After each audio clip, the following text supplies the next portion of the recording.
ഞാൻ ഇന്ന് പറയാൻ പോകുന്നത് സെന്റിമെന്റൽ അനാലിസിസ് ആണ്. ഇപ്പോൾ സെന്റിമെന്റൽ അനാലിസിസ് എന്ന് പറഞ്ഞാൽ നമ്മളിപ്പോൾ ഡെയിലി ലൈഫിൽ യൂസ് ചെയ്യുന്ന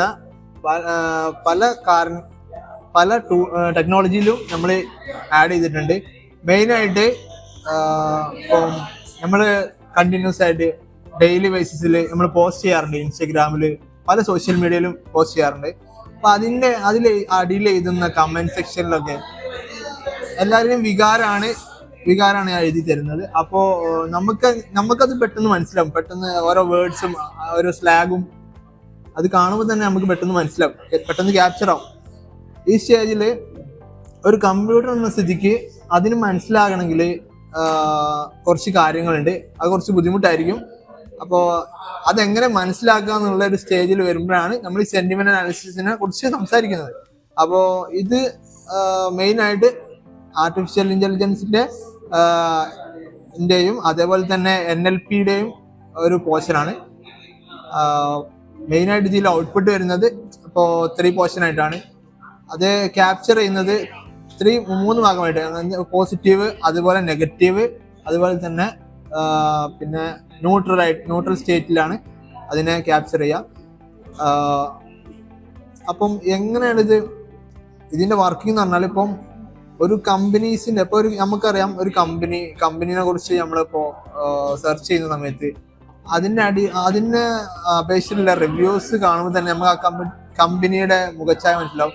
അപ്പോൾ ഒരാൾക്ക് അപ്പോൾ അതിലുള്ള കമന്റ് സെക്ഷനും റിവ്യൂവും കാര്യങ്ങളും ഇപ്പോൾ ഈവൻ ആ കമ്പനിയുടെ പ്രൊഡക്റ്റ് നല്ലതാണോ, എങ്ങനെയാണ് അതിന്റെ കാര്യങ്ങളും ഒക്കെ അറിയണമെങ്കിൽ നമ്മൾ ആ റിവ്യൂ നോക്കിയാൽ മതി. അപ്പോൾ നമുക്ക് ഇതിന്റെ വർക്കിങ്ങിലേക്ക് പോകാം. ഇതെങ്ങനെ വർക്ക് ചെയ്യുന്ന വെച്ചാൽ ഇതിന് മെയിനായിട്ട് ഡാറ്റ വേണം. ഡാറ്റ എങ്ങനെയുള്ള ഡാറ്റ വേണമെന്ന് വെച്ചാൽ നമ്മൾ കൂടുതലും കസ്റ്റമർ റിവ്യൂസ്, അതുപോലെ തന്നെ ന്യൂസ് ആർട്ടിക്കിൾസ്, അതുപോലെ സർവേ, അങ്ങനത്തെ ഡാറ്റേഴ്സ് ആണ് നമ്മൾ യൂസ് ചെയ്യുക. അതേപോലെ ടെക്സ്റ്റ് പ്രീ പ്രോസസ്സിംഗ് ആണ്. ടെക്സ്റ്റ് പ്രീ പ്രോസസ്സിംഗ് എന്ന് പറഞ്ഞാൽ അപ്പോൾ അത് കുറച്ച് സ്റ്റെപ്പ് തന്നെയാണ്. ആ പ്രോസസ്സ് ചെയ്യുന്ന കുറച്ച് സ്റ്റെപ്പ് വഴിയാണ്. ഇപ്പോൾ ലൈക്ക് അതിൽ അങ്ങനെ ചെറിയ ചെറിയ സ്മോൾ ലെറ്റേഴ്സ് ആയിട്ടില്ല, മറ്റേ സ്റ്റോപ്പ് വേർഡ്സ് പോലെയുള്ള ലെറ്റേഴ്സ് ഒന്നും ആഡ് ചെയ്യില്ല, അതൊക്കെ റിമൂവ് ചെയ്യും.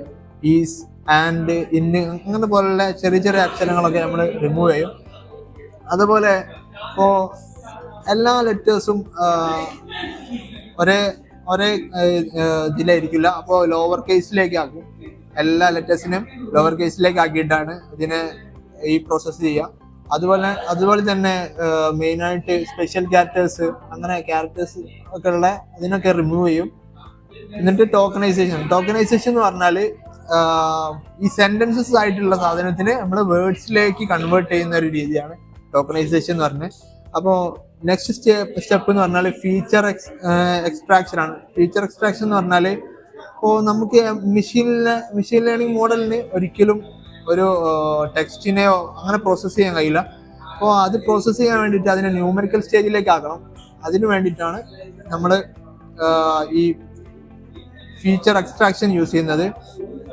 അതുപോലെ തന്നെ അത് ചെയ്യുന്ന വിധം എന്ന് പറഞ്ഞാൽ കുറച്ച് മെത്തേഡ്സ് വഴിയാണ്. ബാഗ് ഓഫ് വേർഡ്സ് എന്ന് പറഞ്ഞുള്ള മെത്തേഡ് ഉണ്ട്. അതുപോലെ IDF എന്ന് പറഞ്ഞ മെത്തേഡ്സ് ഉണ്ട്. അതുപോലെ വേർഡ്സിന്റെ എംബഡിങ്സ് ഒക്കെ ആക്കിയിട്ട് കുറച്ച് ചെയ്യുന്നൊരു വർക്ക് കാര്യങ്ങളൊക്കെ ഉണ്ട്. നെക്സ്റ്റ് സ്റ്റെപ്പ് എന്ന് പറഞ്ഞാൽ മോഡൽ ട്രെയിനിങ് ആണ്. മോഡൽ ട്രെയിനിങ് എന്ന് പറഞ്ഞാൽ ലേബിൾഡ് ആയിട്ടുള്ള ഡാറ്റാ സെറ്റിനെ കാറ്റഗറൈസ് ചെയ്യുക. നമ്മൾ മുമ്പ് പറഞ്ഞ പോലെ തന്നെ പോസിറ്റീവ്, നെഗറ്റീവ്, ന്യൂട്രൽ എന്ന സ്റ്റേറ്റിലേക്ക് മാറ്റുന്ന ഒരു പ്രോസസ്സാണ്.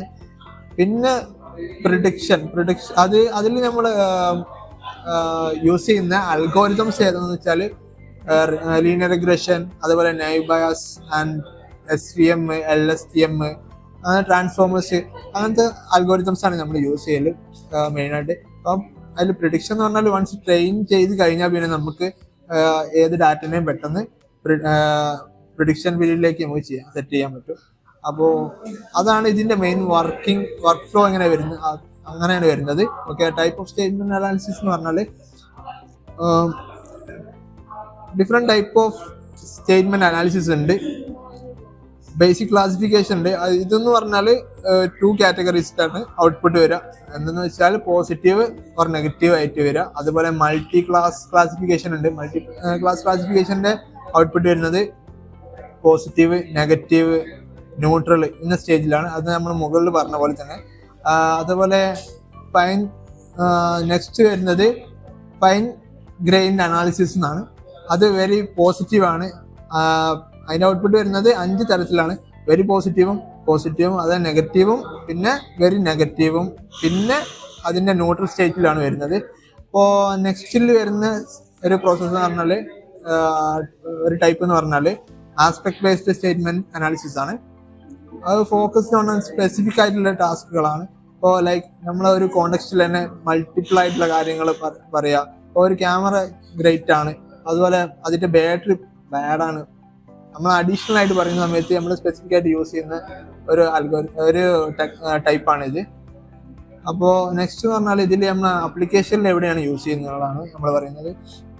ബിസിനസ്സിലും മാർക്കറ്റിങ്ങിലും നമ്മൾ യൂസ് ചെയ്യുന്ന അതിന്റെ ഇപ്പോൾ അതിന്റെ റിവ്യൂസും കാര്യങ്ങളൊക്കെ അനലൈസ് ചെയ്തിട്ട് നമുക്ക് ആ പ്രൊഡക്റ്റിനെ ഇംപ്രൂവൈസ് ചെയ്യാൻ വേണ്ടിയിട്ടാണ് നമ്മൾ കൂടുതലും മാർക്കറ്റിങ്ങിലും ബിസിനസ്സിലൊക്കെ യൂസ് ചെയ്യുന്നത്. ഇപ്പോൾ സോഷ്യൽ മീഡിയയിൽ മോണിറ്ററിംഗ് ഒക്കെ ആണെങ്കിൽ ഇപ്പോൾ ആ പബ്ലിക് ഒപ്പീനിയൻ എടുക്കും. അപ്പോൾ ഒരു പൊളിറ്റിക്സ് ഒക്കെ നടക്കുകയാണെങ്കിൽ അത് പബ്ലിക് ഒപ്പീനിയൻ ഒക്കെ എടുത്തിട്ട് നമുക്ക് അതിന് ഒരു പ്രിഡിക്ഷൻ റെഡിയാക്കാൻ വേണ്ടിയിട്ടാണ്. അതുപോലെ ബ്രാൻഡിന്റെ കാര്യത്തിലാണെങ്കിലും ഇവന്റിന്റെ കാര്യത്തിലാണെങ്കിലും. നെക്സ്റ്റ് എന്ന് പറഞ്ഞാൽ ഇപ്പോൾ കസ്റ്റമർ സപ്പോർട്ട് പറഞ്ഞാൽ നമ്മൾ ഡെയിലി ലൈഫിൽ യൂസ് ചെയ്യുന്ന ChatGPT പോലുള്ള AI ടൂൾസ്. അത് നമ്മളോട് ചാറ്റ് ചെയ്യുന്ന സമയത്ത് നമുക്ക് ആ ChatGPT നമ്മളെ മനസ്സിലാക്കുന്ന രീതി എന്ന് വെച്ചാൽ നമ്മളിപ്പോൾ ആ ക്ലയന്റ് ഫ്രസ്ട്രേറ്റഡ് ആണോ, എങ്ങനെയാണ് അയാളുടെ ഇമോഷണൽ സ്റ്റേജ് എന്ന് മനസ്സിലാക്കാൻ വേണ്ടിയിട്ട് യൂസ് ചെയ്യുന്ന ഒരു മെത്തഡാണ് ഈ സെന്റിമെന്റ് അനാലിസിസ്. അതുപോലെ തന്നെ അതിന് മെയിനായിട്ട് ചലഞ്ചസ് ഉണ്ട്.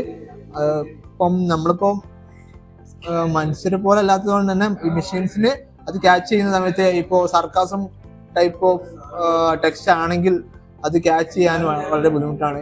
അതുപോലെ തന്നെ കോണ്ടെക്സ്റ്റലായിട്ട് ഡിഫറെന്റ് ടൈപ്പ് ഓഫ് സാധനങ്ങൾ ചോദിക്കുകയാണെങ്കിൽ അതിന് മനസ്സിലാക്കാൻ ബുദ്ധിമുട്ടാവും. അങ്ങനത്തെ ചില ഡ്രോബാക്സ് അതിനുണ്ട്. ഇപ്പോൾ നമ്മൾ കൺക്ലൂഡ് ചെയ്യുകയാണെങ്കിൽ സെന്റിമെന്റ് അനാലിസിസ് എന്ന് പറഞ്ഞാൽ ടെക്സ്റ്റിൽ നിന്ന് ഇമോഷൻസിനെ മനസ്സിലാക്കാൻ വേണ്ടിയിട്ട് കമ്പ്യൂട്ടർ യൂസ് ചെയ്യുന്ന ഒരു പ്രോസസ്സാണ്, ഒരു ടെക്നോളജിയാണ്. അപ്പോൾ ഇതെന്ന് പറഞ്ഞാൽ ഇതിന് ഡ്രോബാക്സ് ഉണ്ട്. സർക്കാസം, സ്ലാഗ് കാര്യങ്ങളൊക്കെ കൾച്ചറായിട്ടുള്ള ഡിഫറൻസ് ഒക്കെ വരുന്ന സമയത്ത് അതിനെ മനസ്സിലാക്കാൻ വളരെ ബുദ്ധിമുട്ടായിരിക്കും. അതുപോലെ തന്നെ ഇതിപ്പോ നവഡേയ്സ് ഇപ്പോൾ എഐന്റെ ട്രാൻസ്ഫോമേഴ്സ് ആൻഡ് LLMs ടൂൾസ് ഒക്കെ വന്ന സ്ഥിതിക്ക് കുറച്ചുകൂടി ബെറ്റർ ആയിട്ടുള്ള മോർ അക്യുറേറ്റ് ആയിട്ടുള്ള ഒരു ഇമ്പാക്ട്ഫുൾ ആയിട്ടുള്ള ഒരു ഔട്ട്പുട്ട് തരാൻ കഴിയുന്നുണ്ട്. Okay, thank you.